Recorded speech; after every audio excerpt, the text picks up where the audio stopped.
Reel বাবা, বিড়ি বাবা, লাগা বিড়ি।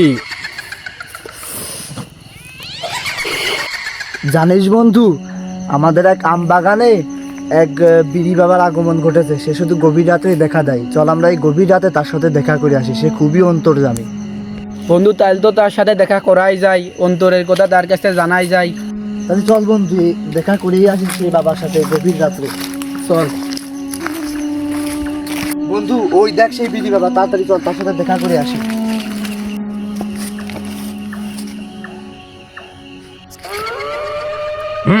বাবা, আমি হলাম বিড়ি বাবা।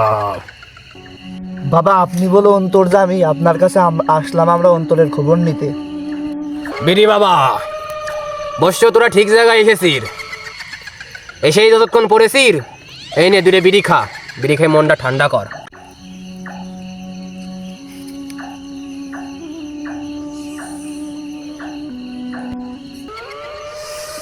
তোকে বিড়ি খায় যদি মন শান্ত হয়ে থাকে বস্য, তাহলে বল তোরা আমার কাছে কি জানতে চাস?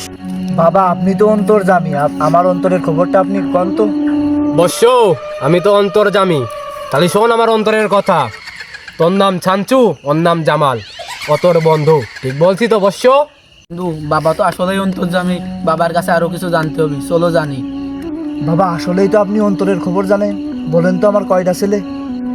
বিড়ি বাবা, শামচু, তোর তো দুইটা ছেলে।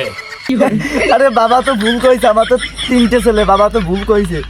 ও হে মূর্খ মানব, বাবা কখনো মিথ্যে কথা বলে না। তোর তিনটা সন্তান, তুই ঠিকই বলছোস।